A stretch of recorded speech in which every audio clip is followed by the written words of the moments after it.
महाभारत में कौरवों के पास भीष्म पितामह, द्रोणाचार्य, कृपाचार्य और कर्ण जैसे महान योद्धा थे। श्री कृष्ण की सेना भी कौरवों के साथ थी। फिर भी पांडवों ने महाभारत का युद्ध कैसे जीता? कहते हैं तब भीष्म ने पांचों पांडवों को मारने के लिए सोने के खास 5 तीर तैयार किए, लेकिन दुर्योधन की एक गलती के कारण महाभारत की पूरी बाजी पलट गई। आइए जानते हैं भीष्म पितामह के 5 सोने के तीर और महाभारत की एक अनूठी कहानी।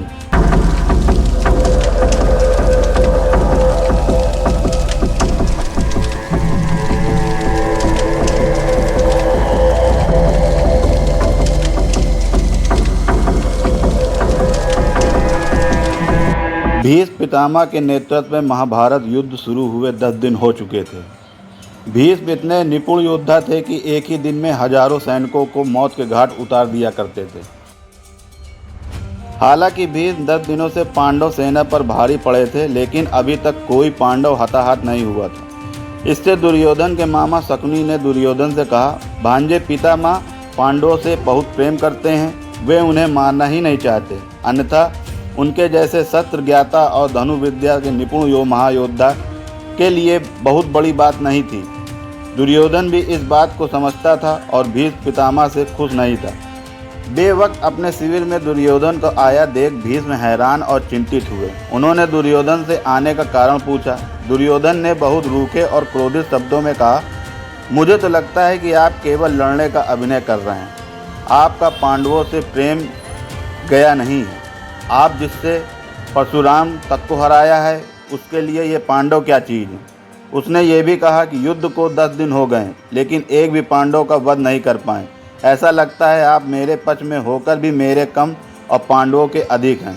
आपको अपनी कर्तव्यनिष्ठा याद रखनी चाहिए। दुर्योधन से ऐसी बात सुनकर भीष्म के दिल को बहुत चोट लगी। वे दुखी बहुत हो गए, लेकिन हस्तिनापुर राज्य के प्रति अपनी कर्तव्यनिष्ठा से बंधे हुए थे। वे दुर्योधन से बोले, तुम व्यर्थ में मेरी कर्तव्यनिष्ठा पर संदेह करते हो। मैं कल ही एक ही दिन पांडवों को 5 के 5 खत्म कर दूंगा। इसके बाद भीष्म ने अपने शस्त्र भंडार में से 5 स्वर्ण बाण निकाले और अपनी विशेष धनुर्विद्या मंत्र से उन सोने के तीरों को अभिमंत्रित कर दिया।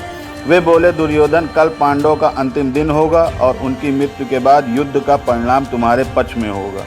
अब दुर्योधन बहुत खुश था, लेकिन उसे शकुनी की बात याद थी। उसे अभी भी शक था कि कहीं सुबह होते होते भीष्म का इरादा न बदल जाए। उसने भीष्म से कहा, पितामह मुझे अभी भी संदेह है कि जब आप पास पांडवों के मारने का समय होगा तब मोह में पड़ सकते हैं, इसलिए अभी ये बाण आप मुझे दीजिए। मैं युद्ध भूमि में उचित समय में आपको ये 5 बाण लौटा दूंगा, तब आप मेरे सामने पांडवों का वध कर देना। दुर्योधन की बात सुनकर भीष्म एक बार फिर दुखी हो गए। उन्होंने वे 5 बाण दुर्योधन को दे दिए। दुर्योधन बहुत खुश था, लेकिन उसे नीति का खेल पता नहीं था। श्री कृष्ण के गुप्तचर युद्ध के चप्पे चप्पे पर फैले हुए थे। संयोगवश भीष्म और दुर्योधन की ये बात श्री कृष्ण के एक गुप्तचर ने सुन ली थी। उसने श्री कृष्ण को इसकी सूचना दी। तब श्री कृष्ण ने अर्जुन से कहा, हे अर्जुन, तुम अभी दुर्योधन के पास जाओ और 5 बाण मांग लो। अर्जुन बहुत चक्के रह गए, दुर्योधन को वो तीर उसे क्यों देना लगा। तब श्री कृष्ण ने अर्जुन को याद दिलाया कि कैसे अर्जुन ने एक बार यक्ष और गंधर्व के हमले से दुर्योधन की जान बचाई थी। तब दुर्योधन ने खुश होकर कहा था कि अर्जुन जो चाहे कीमती वस्तु उससे मांग लो, लेकिन उस दिन अर्जुन ने दुर्योधन से कुछ नहीं मांगा था। श्री कृष्ण की याद दिलाने पर अर्जुन को भी इस घटना का स्मरण आया। अर्जुन दुर्योधन के शिविर में पहुंचे। दुर्योधन अर्जुन को अपने शिविर में देखकर चौकन्ना हो गया। फिर भी शिष्टाचारवश उसने अर्जुन से आने का कारण पूछा। अर्जुन ने आने का कारण बताते हुए दुर्योधन से वही 5 बाण मांगे। इस पर दुर्योधन ने साफ साफ मना कर दिया। तब अर्जुन ने दुर्योधन को यक्ष और गंधर्व के हमले से उसकी जान बचाने की घटना को याद दिलाई। अर्जुन ने दुर्योधन को अपने क्षत्रिय धर्म निभाने के लिए कहा। अब दुर्योधन वचनबद्ध था। उसे बड़ा पछतावा हुआ। अर्जुन की बातें सुनकर दुर्योधन ने 5 बाण अर्जुन को दे दिए। इस तरह से भीष्म को अभिमंत्रित सोने के बाण लेने की गलती दुर्योधन पर भारी पड़ी। श्री कृष्ण की तत्परता से पांडवों की मौत टल गई, नहीं तो 11वें दिन ही महाभारत का युद्ध समाप्त हो गया होता। ये था 5 सोने के तीरों की कहानी।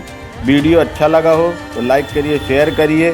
चैनल में नए हो तो सब्सक्राइब करिए। मिलते हैं एक न्यू ब्लॉग में, तब तक के लिए नमस्कार।